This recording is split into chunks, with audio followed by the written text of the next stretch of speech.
الذي لا يبلغ منحته القائلون ولا يحصي نعماه العادون ولا يؤدي حقه المجتهدون الذي لا يدركه بعد الهمم ولا يناله غوص الفتن الذي ليس لصفته حد محدود ولا نعت موجود ولا وقت معدود ولا أجل ممدود فطر الخلائق بقدرته ونشر الرياح برحمته وودد بالصخور ميدان أرضه والصلاة والسلام على سيدنا أبي القاسم المصطفى محمد اللهم صل على محمد وآله الطيبين الطاهرين المعصومين ولعنة الله على أعدائهم أجمعين. أما بعد فقد قالت فاطمة الزهراء سلام الله عليها: مثل الإمام مثل الكعبة إذ تؤتى ولا تأتي، أما والله لو تركوا الحق على أهله واتبعوا إطرة نبيه لما اختلفا في الله اثنان. درود پڑھیں محمد و محمد.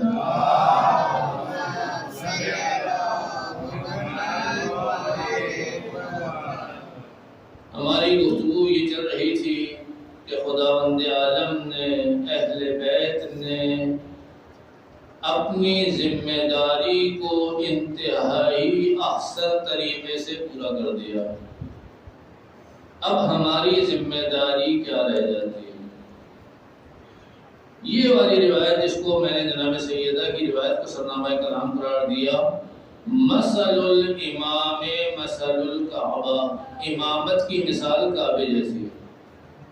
امامت کی مثال کعبے جیسی ہے. اذ تؤتی ولا تأتی، کعبے کی طرف جایا جاتا ہے، کعبہ کسی کے پیچھے نہیں ہے. یعنی کعبے سے منہ موڑنے سے کعبے کا کچھ نہیں بگڑے گا، جو منہ موڑے گا اس کا منہ مڑ جائے گا، وہ کافر ہو سکتا ہے، کعبہ کافر نہیں ہو سکتا. اما واللہ، خدا کی قسم، اگر حق کو حقدار تک جانے دیا جاتا اور اطرت نبی کی پیروی کر لی جاتی تو ہم کائنات میں دو افراد بھی نہ چھوڑتے جو خدا کے بارے میں اختلاف کرتے. یہ جناب سیدہ نے فرمایا ہے کہ امامت کعبے جیسی ہے اور کعبے کی طرف جانا چاہیے، اور اگر چلے جاتے تو کیا ہوتا؟ خدا کے بارے میں کائنات میں دو افراد بھی اختلاف نہیں کرتے. اس جملے سے ہمیں کیا چیز سمجھ میں آ رہی ہے کہ کائنات میں اختلاف کی وجہ توحید ہے.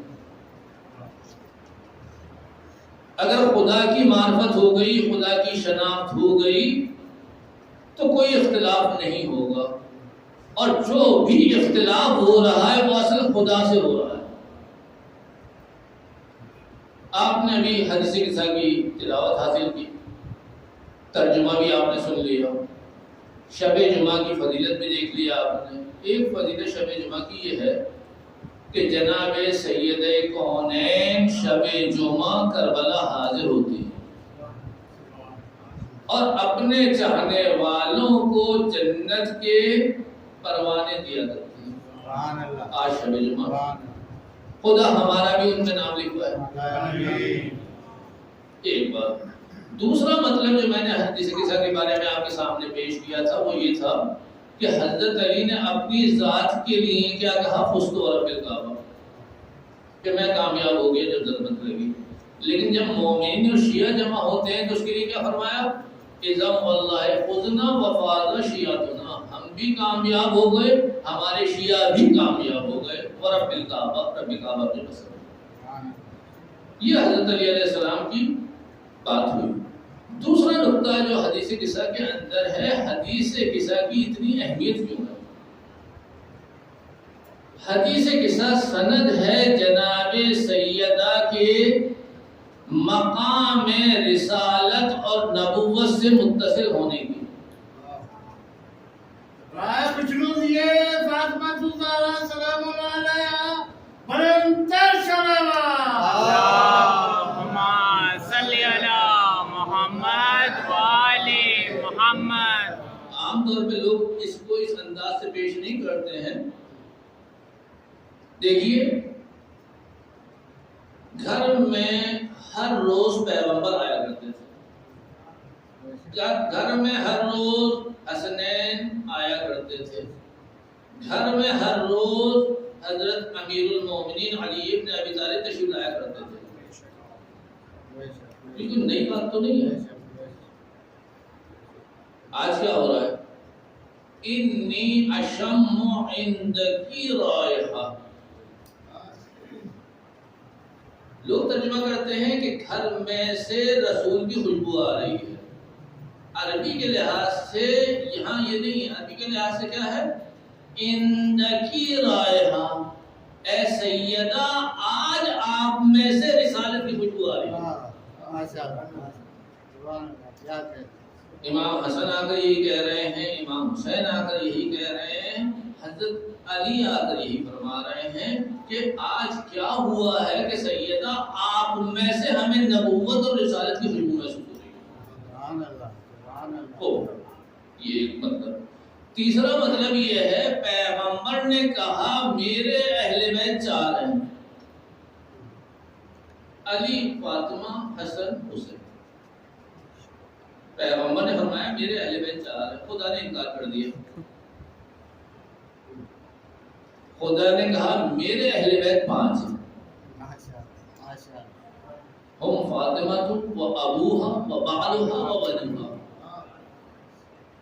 تو جب پیغمبر نے چار اہل بیت بیان کیے تھے تو ہمارے ذہن میں یہ آیا کہ رسول کے رشتہ دار، خدا نے فوراً انکار کر دیا، یہاں رشتہ داری کی بات نہیں ہوئی۔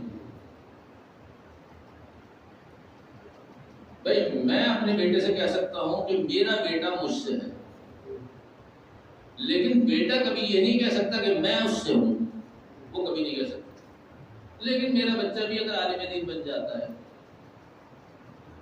تو میں کیا کہہ سکتا ہوں عہدے میں کہ بھائی بیٹا تو ہے لیکن یہ اب ہم میں سے ہے، ہم بھی انہی میں سے ہیں۔ عہدے میں یہ چیز آتی ہے، عہدے میں یہ چیز آتی ہے، برابری آتی ہے۔ پڑھانے والا پروفیسر ہے، شاگردوں کو پڑھا رہا ہے، آپ نے پوچھا شاگرد کیسے؟ کہ شاگرد کہاں ہے، اب تو یہ بھی پروفیسر ہیں، یہ بھی ہم میں سے ہیں، ہم بھی انہی میں سے ہیں۔ یہاں پر جیسے ہی بات ہوئی پیغمبر نے کیا فرمایا؟ انہم منی وانا منہم، یہ مجھ میں سے ہے، میں ان میں سے ہوں۔ اس کا مطلب ہے بحث رشتہ داری کی نہیں ہو رہی، عہدے کی ہو رہی ہے۔ انہم منی وانا منہم، تو یہاں بحث کس چیز کی ہو رہی ہے؟ عہدے کی ہو رہی ہے۔ اور اہل بیت چار نہیں ہے، اہل بیت پانچ ہے۔ جب اہل بیت پانچ ہیں تو اس کا مطلب ہے کہ رشتہ داری کی بحث نہیں ہے۔ پیغمبر خود اپنے اہل بیت تو نہیں ہو سکتے، پیغمبر خود اپنے اہل بیت تو نہیں ہو سکتے، پھر یہ اہل بیت کس کے ہیں؟ جس کی گواہی اس آئے تطہیر کے بعد سے لے کر ہر روز پیغمبر جناب سیدہ کے دروازے پہ آ کر دیتے تھے، جبرائیل دروازے پہ گواہی آ کر دیتے تھے، کیا کہتے تھے؟ السلام علیکم یا اہل بیت النبوہ ومعدن الرسالہ، کہ آپ لوگ اہل بیت نبوت ہیں، آپ اہل بیت رسالت ہیں، اب آپ اس مرتبے پہ فائز ہو چکے ہیں۔ تو یہ چھوٹی سی جس کو آپ حدیث قصہ کہتے ہیں، یہ مدرک اور سند ہے جناب سیدہ کے اس مقام پہ پہنچنے کی اور اہل بیت کی عصمت اور طہارت کے لیے۔ درود پڑھیں محمد علیہ محمد۔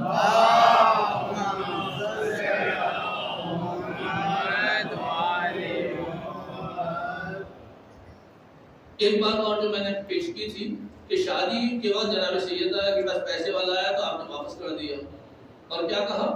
اسألک ان تردھا، یہ پیسے والے کو تو واپس کر دیجئے، وَأَن تَجْعَلَ مَهْرِ شَفَاعَةَ وَسَاطِ أُمَّتِي، میں کیا چاہتی ہوں کہ ایسے شخص سے شادی کروں جو مہر میں آپ کی امت کے گناہگاروں کی شفاعت دے۔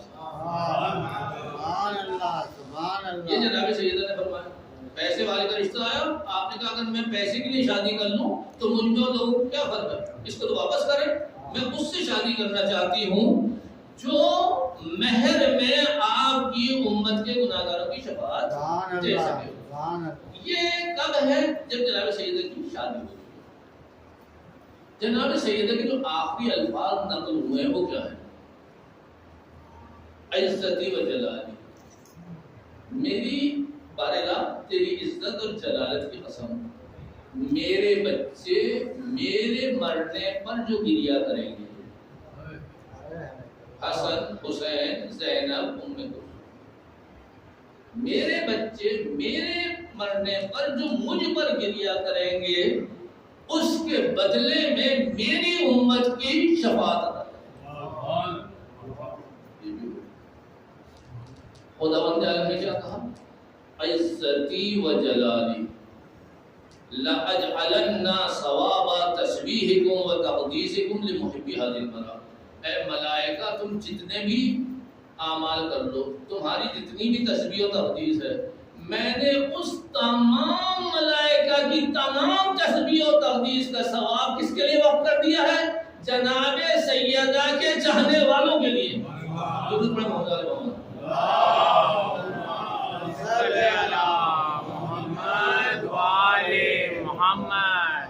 میں نے آپ کے سامنے شفاعت کے 3 معنی کیے تھے.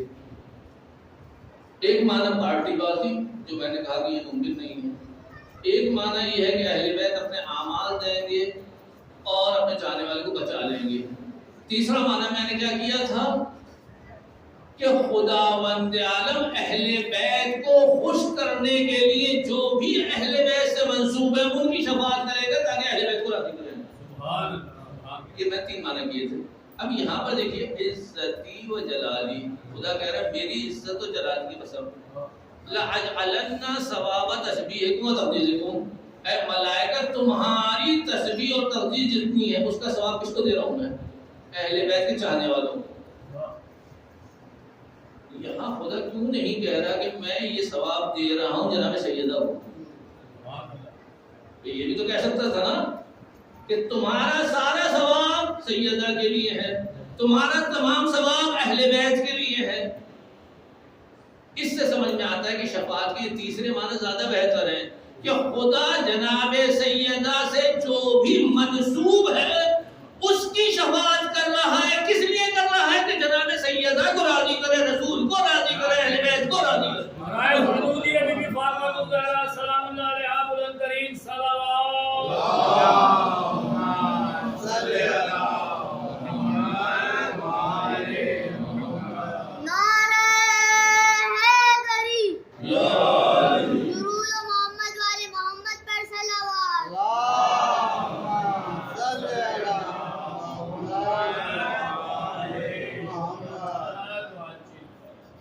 اب ہماری گفتگو اس کے اوپر آ رہی ہے کہ اہل بیت نے اپنا کام کر دیا، خدا نے اپنا کام کر دیا، ہماری ذمہ داری کیا ہے؟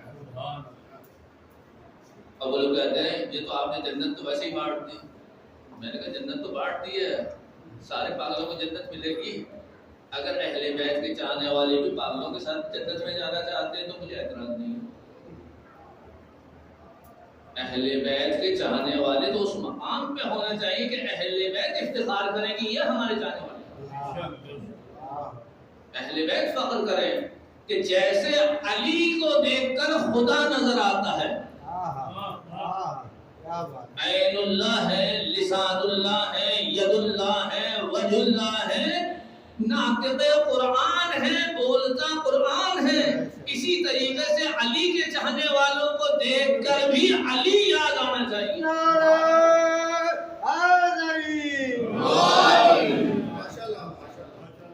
تو علی کے چاہنے والے جب علی جنت کی لالچ میں عمل نہیں کر رہے، جب علی جہنم کے خوف سے عمل نہیں کر رہے، تو علی کے چاہنے والے کیوں ایک جنت کی لالچ میں عمل کر رہے ہیں؟ کیوں کر رہے ہیں بھائی؟ جہنم کے خوف سے عمل کیوں کر رہے ہیں آپ کو بھی وہی عمل کرنا چاہیے جو حضرت علی فرما رہے ہیں کہ میں جنت کی لالچ میں جہنم کے خوف سے عمل نہیں کرتا ہوں. انی اعبدہ حبا لہ، امام صادق علیہ السلام نے تفسیر کی ہے کہ میں خدا کی محبت میں عمل کرتا ہوں. انی اعبدہ حبا لہ ھذا مقام مکنون لا یمسہ الا المطہرون. وہ مقام مقنون ہے جس تک کوئی نہیں پہنچ سکتا، مگر جس کو خداوند عالم نے پاکیزہ کر دیا ہو وہ سمجھے گا۔ کیسے؟ کسی نے عمل کیا جہنم کے خوف سے، نتیجہ کیا ملے گا؟ جہنم سے بچ جائے گا، اس کی اپنی قیمت ہے۔ ایک نے عمل کیا جنت کی لالچ میں، اس کی قیمت کیا ہے؟ جنت۔ جب جنت مل گئی قیمت ختم ہو گئی۔ ایک نے خدا کی محبت میں عمل کیا، اب آپ اس کو تول نہیں سکتے۔ خدا کہتا ہے یہ محبت احسان ہے، تم نے اپنی شان کے مطابق احسان کیا، میں اپنی شان کے مطابق احسان کروں گا۔ تو اہل بیت نے یہ محبت ہمیں سکھا دی۔ اب وہ روایت جس میں نے کیا کہا کہ جناب سیدہ نے شادی کا ثواب، مہر، مرتے وقت حسنین کے گریہ، امام حسن اور امام حسین کے گریے کا ثواب کیا رکھا ہے کہ امت کی شفاعت ہونا چاہیے۔ خود امام حسن اور امام حسین اور جناب زینب کے گریے کے ثواب کے لیے مانگ رہی ہیں۔ جب امام حسین یا اہل بیت پر گریہ ہوتا ہے اس کا ثواب کتنا ہے؟ پہلے میں اس کا ثواب بتا دوں۔ خود امام حسین کے اوپر جو گریہ ہوتا ہے اس کا ثواب کیا ہے؟ پھر ہم دیکھیں گے کہ امام حسین جو گریہ کرتے ہیں جناب سیدہ کے اوپر، اس کا ثواب کیا ہے؟ جب آپ اہل بیت کی محبت میں کوئی بھی عمل کر رہے ہیں، کوئی بھی عمل کر رہے ہیں، تو اس کی کوئی قیمت نہیں ہے، وہ خدا کے اوپر احسان ہے۔ جب آپ نے خدا پہ احسان کیا، خدا آپ پر احسان کرے گا اپنی شان کے مطابق۔ یہ جو لوگ کہتے ہیں نا 1 حج کا ثواب ہے، 2 حج کا ثواب ہے، 10 حج کا ثواب ہے، 70 حج کا ثواب ہے، 7 لاکھ حج کا ثواب ہے، یہ کیا ہے؟ یہ خود بتا رہا ہے کہ ثواب کی کوئی حد نہیں ہے۔ بھائی ایک ہی دفعہ کہہ دیتے 7 لاکھ حج کا ثواب ہے، اس کا مطلب ہے زیارت امام حسین میں گریہ امام حسین کا ثواب نہیں ہے۔ یہ جو زیارت کرنے والے کی صلاحیت پر ہے کہ ہم نے تمہیں خزانہ دے دیا ہے، تم کیا حاصل کرتے ہو۔ صرف 1 یا 2 روایتیں آئی ہیں جو اصل چیز کو بیان کر رہی ہیں، وہ ایک مثبت الدین والی روایت ہے، وہاں امام صادق علیہ السلام مثبت الدین سے کہہ رہے ہیں،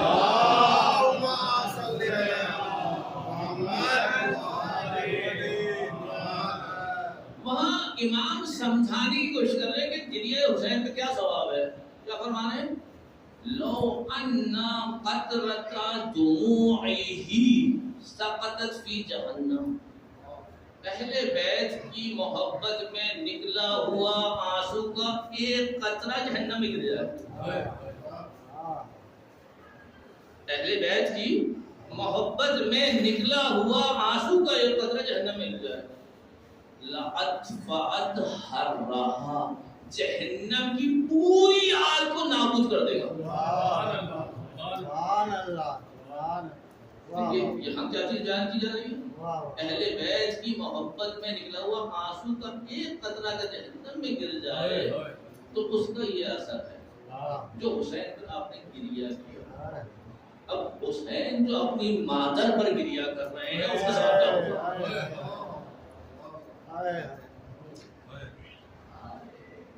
ایک عرب تھے، انہوں نے مجھے اپنا قصہ سنایا، ایک عرب کا، عراق کا،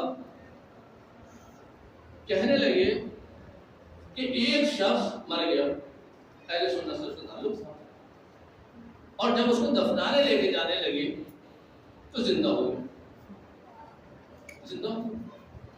اب لوگوں کو بڑا تھا کیا ہوا کیا ہوا، پھر اس نے کہا کہ نہیں زیارت امام حسین پہ چلیں گے اور یہ کریں گے۔ آخر میں اس سے پوچھا گیا کہ ہوا کیا؟ کہا میں مر گیا تھا، مجھے لے کے جا رہے تھے جہنم کی طرف، جہنم کی طرف لے کے جا رہے تھے، راستے میں ایک شخص ملا، اس نے ایک چھوٹی سی بوتل میرے ہاتھ میں دے دی کہ جب مشکل پیش آئے اس سے استفادہ کر لینا. اب میں جب جہنم سے نزدیک ہونا شروع ہوا تو وہ ترس بڑھتا چلا گیا، بڑھتا خوف بھی بڑھنا شروع ہوا. میں نے کہا اس سے زیادہ وحشت ناک کون سا مرحلہ ہوگا. میں نے وہ بوتل کھولی، چھڑکنا شروع کیا، وہ ساری کی ساری جنت میں تبدیل ہو گئی، وہ جہنم جنت میں تبدیل ہو گئی.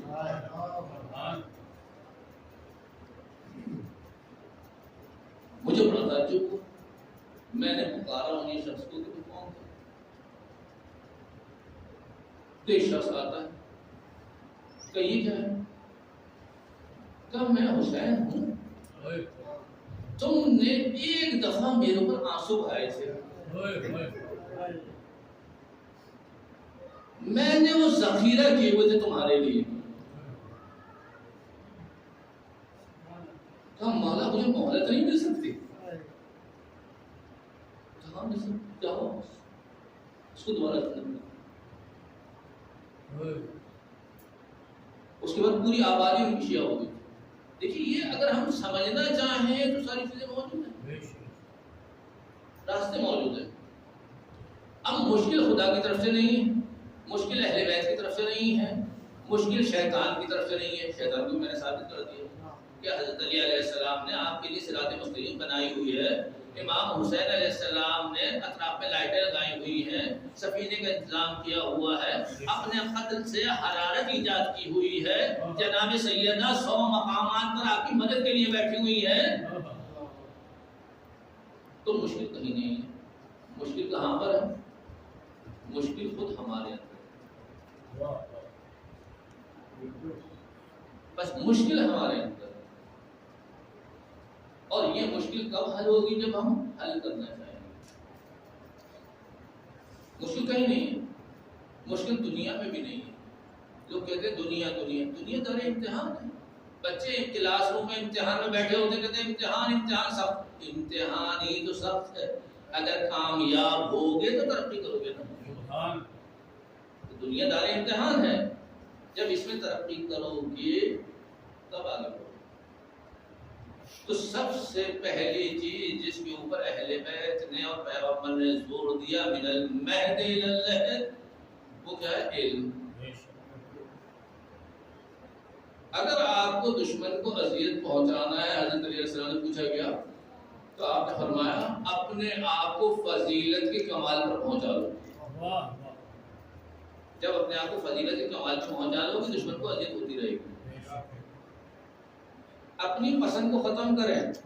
حضرت علی فرما رہے ہیں مجھے مسجد میں جانا زیادہ پسند ہے جنت میں جانے سے. مجھے مسجد میں جانا زیادہ پسند ہے جنت میں جانے سے، کیونکہ مسجد میں جانا خدا کی پسند ہے، جنت میں جانا میری پسند ہے. خدا کی پسند کے آگے میں اپنی پسند کو پسند نہیں کرتا. اور محمد والے محمد صلوات.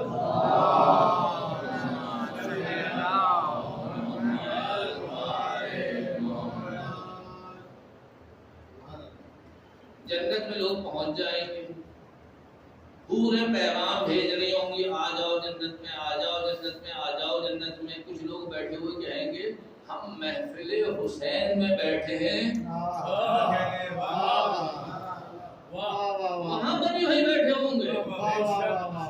اس مقام پہ جانے کی گفتگو ہو رہی ہے، نیچے کی گفتگو نہیں ہو رہی ہے. وہ مقام ہو کہ جہاں اہل بیت فخر کر کے کہیں یہ ہمارا عباس ہے، یہ ہمارا علی اکبر ہے، یہ ہمارا سلمان ہے. اس کی گفتگو ہو رہی ہے. اس کے لیے علم کی ضرورت ہے، اس کے لیے معرفت کی ضرورت ہے، اس کے لیے اپنی خواہشات کو ختم کرنے کی ضرورت ہے. میں آپ کے سامنے علم کی تعریف کر رہا ہوں. بچوں کے ذہن فوراً کیا آتا ہے؟ Primary, secondary, college, university. یہ ہمیں بیوقوف بنانے کے طریقے ہیں، ورنہ علم کسی کی میراث نہیں ہے. اور آپ من المہد الی اللحد تعلیم جاری رکھ سکتے ہیں. یہ سند ہے، ڈگری آپ کے پاس رکھی ہے. تعلیم ہر ایک کے لیے. تعلیم اور علم کی تعریف جو حضرت علی علیہ السلام نے کی، اس کمرے میں اگر آپ اینٹیں لا کے گھر بھر دیں تو جگہ کم ہوگی یا زیادہ ہوگی؟ جگہ کم ہو جائے گی. اگر انہی اینٹوں کے ذریعے سے اس کے اوپر تعمیر اور کر دیں تو کیا ہوگا؟ جگہ کم ہوگی زیادہ ہوگی؟ زیادہ ہوگی. حضرت علیہ السلام فرمایا کلو بیاع یزیق بما جعل فیہ، ہر ظرف جب اس میں کچھ ڈالا جاتا ہے اس میں جگہ تنگ ہو جاتی ہے سوائے علم.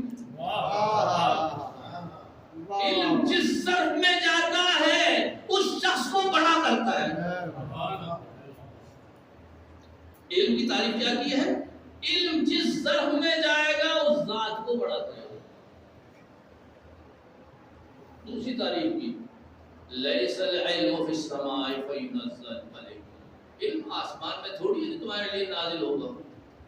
ولا فی الارض فینبت لکم، زمین میں تھوڑی جو اگے گا. بل هو مکنون فیکم، خود تمہارے اندر ہے. یخلقہ باخلاق روحانی، اپنے اخلاق روحانی کی تربیت کرو، علم ایجاد ہوگا.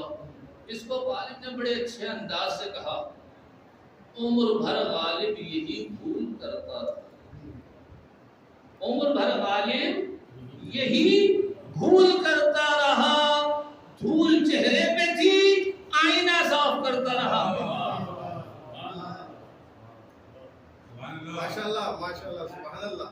دھول چہرے پہ تھی آئینہ صاف کرتا رہا. تو مشکل خدا کی طرف بھی نہیں ہے، مشکل شیطان کی طرف سے بھی نہیں ہے، مشکل دنیا کی طرف سے بھی نہیں ہے، مشکل مال دنیا کی طرف سے بھی نہیں ہے، دوسروں کی طرف سے بھی نہیں ہے. مشکل کس کی طرف سے ہے؟ خود ہماری طرف سے ہے، ہمارے فیصلے کی طرف سے. آپ فیصلہ کیجئے نتیجہ مل جائے گا. صرف ایک روایت آپ کے سامنے تعلیم کے سلسلے میں پیش کرتا ہوں، آپ کی زحمت کو تمام کرتے ہوئے درود پڑھے محمد علیہ محمد.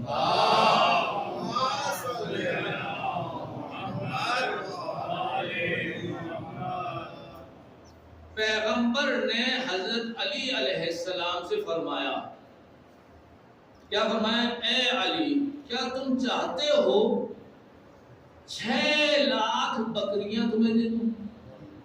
6 لاکھ بکریاں، یا تم چاہتے ہو 6 لاکھ دینار سونے کے سکے تمہیں دے دوں؟ 6 لاکھ بکریاں، 6 لاکھ سونے کے سکے، یا تم چاہتے ہو تو 6 لاکھ کلمات علم بیان کروں؟ تمہیں کیا چاہیے؟ حضرت علی نے فرمایا 6 لاکھ کلمات بہتر ہے میرے لیے، میں سیکھنا چاہوں، علم چاہتا ہوں. پیغمبر نے فرمایا میں نے 6 لاکھ کلمات کو 6 کلموں میں جمع کر دیا. 6 لاکھ کلمات کو کس میں جمع کر دیا ہے؟ یہ پیغمبر سمجھا رہے کس کو؟ باب مدینۃ العلم کو، کہ ایک ہی کلمے میں لاکھوں کلمات ہیں. یہ 6 کلمے میں آپ کے سامنے پیش کروں. درود پڑھیے محمد علیہ محمد پر.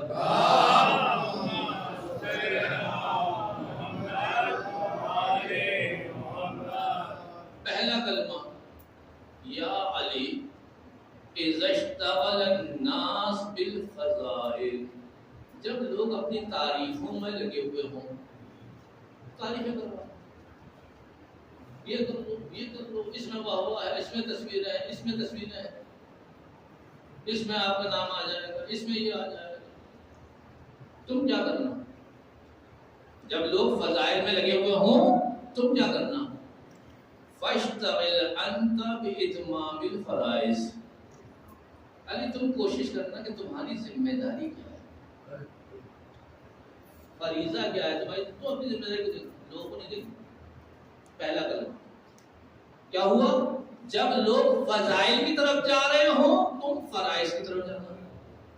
دوسرا کلمہ اذا اشتغل الناس بعمل الدنیا فاشتغل انت بعمل الاخرہ، جب لوگ دنیا کو چمکانے میں لگے ہوئے ہوں تمہاری نظر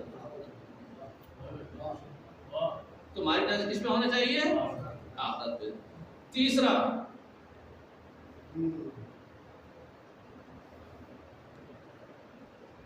یہ ہم سب میں ہے. یا علی اذا رأیت الناس یشتغلون بعیوب الناس، جب لوگ دوسروں کے عیب بیان کر رہے ہوں، جب لوگ دوسروں کے عیب بیان کر رہے ہوں، تم کیا کرنا؟ فاشتغل انت بعیوب نفسک، تمہاری نظر اپنے عیوب کی طرف ہونا چاہیے. ایک اور روایت ہے، خدا نے حضرت موسیٰ سے کہا موسیٰ جب تمہارے عیوب ختم ہو جائے نا تو دوسروں کے عیوب کو دیکھنا، اور جب تمہارا ایک ختم ہوگا نا عیب، میں دوسرا خود بتا دوں گا، اور جب میرے خزانے ختم ہو جائیں تو کسی اور سے مانگنا، اور میرے خزانے ختم نہیں ہوتے. کتنے کلمات ہو گئے؟ پہلا کیا تھا؟ اذا اشتغل الناس بالفضائل انت بالفرائض، جب لوگ فضائل میں ہوں آپ فرائض میں جائیے گا، جب دنیا میں مشغول ہوں آپ آخرت میں جائیے گا، جب لوگ دوسروں کے عیب دیکھ رہے ہوں آپ اپنے عیب کو دیکھیں. اذا اشتغل الناس بتزیین الدنیا فاشتغل انت بتزیین الاخرہ، جب لوگ دنیا سجانے کی باتیں کر رہے ہوں اے علی آپ آخرت سجانے کی بات کیجیے گا. صحیح. اذا اشتغل الناس بکثرت العمل فاشتغل انت بصفوۃ العمل، جب لوگ کثرت سے عمل کر رہے ہوں آپ عمل کو خالص کرنے کی طرف جائیے. جو میں نے کل عرض کیا تھا کہ عاشورہ اربعین زیارت یہ اعمال کی فضیلت آئی ہے، لیکن اصل فضیلت آپ کی ہے. اس کی میں وضاحت کر دیتا ہوں یہیں پر. تقویٰ کے معنی کیا ہے؟ ہم سمجھتے ہیں بھاگنا بچنا. تقویٰ کے معنی بھاگنا اور بچنا نہیں. تقویٰ کے معنی یہ ہے کہ آگ لگی ہوئی ہے، آپ نے اپنے اوپر ایک سیفٹی جیکٹ پہن لی ہے کہ آگ میں کود بھی جائے تو آگ آپ کو جلا نہ سکے. اس محافظت کا نام تقویٰ ہے. ہم کیا چاہتے ہیں کہ یہ عورتیں حجاب کیوں نہیں کر رہی حجاب کیوں نہیں کر رہی ہیں؟ بھائی ان کے بے حجابی سے آپ کا دین کیوں خراب ہو رہا ہے؟ آپ کا ایمان ضعیف ہے، آپ کے ایمان سے وہ کیوں صحیح نہیں ہو رہے؟ تو تقویٰ کی تعریف یہ ہے. لیکن ہم سارے کے سارے لگے ہوئے ہیں دنیا کو صحیح کرنے کی طرف کہ سب لوگ صحیح ہو جائے. کسی نبی نے اس طریقے سے نہیں کیا. لوگوں کو صحیح کیا ہے، معاشرہ صحیح ہو گیا ہے، شور نہیں کیا ہے. خوب اس کے بعد فرماتے ہیں اذا رأیت الناس یستغلون بالخلق فتوسل انت بالخالق، جب لوگ لوگوں سے مدد مانگنے کی طرف جا رہے ہوں علی تمہاری نظر خدا کی طرف ہونا چاہیے. دیکھیں 6 لاکھ کلمات کو پیغمبر نے 6 کلموں میں سمو دیا ہے، اور ان 6 کلموں کی برگش ہمارے اندر ہو رہی ہے، باہر نہیں ہو رہی. آپ 6 کلمے ڈھونڈ کے دیکھ لیجئے، ان میں کیا کہا جا رہا ہے؟ اپنے آپ کو صحیح کرو. یہ جو آپ کہتے ہیں نا جہاد اکبر اور جہاد اصغر، اس کے معنی کیا ہے؟ لوگ کہتے ہیں جہاد اکبر کا مطلب ہے اللہ اللہ اللہ اللہ اللہ کرتے رہنا. یہ جہاد اکبر نہیں ہے. جہاد اکبر یہ ہے کہ ایک آدمی جو ہے فٹ پاتھ پہ بیٹھ کے علاج کر رہا ہے. علاج کرنا کام ہے، علاج کر رہا ہے. میں اس کے بعد جاتا ہوں بیٹا اس طریقے سے علاج نہیں کرو، ڈاکٹر بن کر علاج کرو. یہ جو خود بننا ہے نا اس کو جہاد کہتے ہیں، جہاد اکبر. یہ جو ہم باہر عمل کہتے ہیں اس کو کہتے ہیں جہاد اصغر. اب مسجد بنا رہے ہیں، یہ جو باہر بنا رہے ہیں نا ہم، اس کو کہتے ہیں جہاد اصغر. یہ جو دل میں آپ خدا سے لو لگا رہے ہیں اس کو کہتے ہیں جہاد اکبر. مسجد تو بنا دی شب بھر میں ایمان کی حدارت والا، یہ تو جہاد اصغر ہے. جو آپ کے اندر ہے وہ جہاد اکبر. لوگ کہتے ہیں کربلا جیسی کربلا ہوئی ہی نہیں. میں کہتا ہوں کربلا جیسی کربلا ہوئی ہے. سن 139 ہجری کا واقعہ ہے. شہدائے فخ والا واقعہ، فے اور خیر آپ پڑھیے گا. مدینے میں بعینی کربلا جیسا واقعہ ہوا ہے، بعین ہی یہی واقعہ ہوا. اس میں بھی ایک حسن تھے، یعنی ایک حسین تھے اور ایک زینب تھی. وہاں پر بھی 72 تھے، ان کے بھی سر کاٹے گئے. وہاں پر بھی بیعت تھی، ان کو بھی بازاروں میں آیا گیا.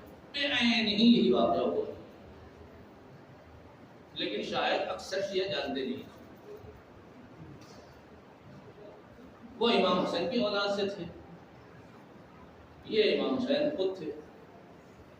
تو بحث واقعے میں نہیں ہے.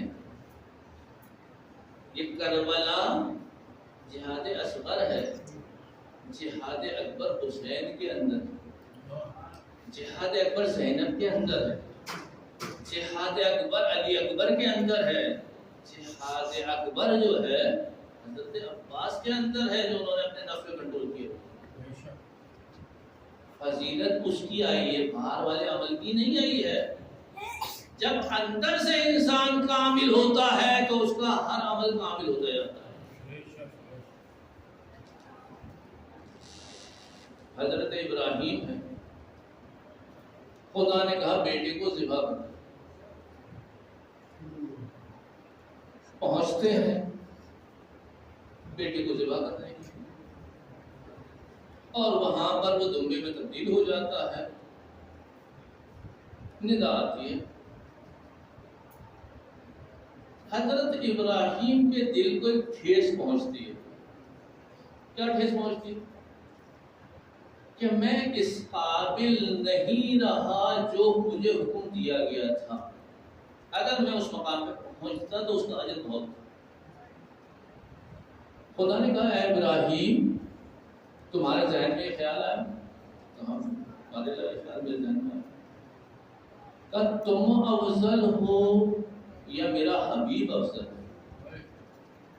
کہ یقیناً تیرا حبیب محمد افضل ہے. کہ تمہاری اولاد افضل ہے یا حسین افضل ہے؟ کاملہ ہوئی. یہاں پر خداوند عالم نے واقع کربلا ابراہیم کو بیان کیا. اس وقت ذاکر حسین کون ہے؟ خدا. سننے والا کون ہے؟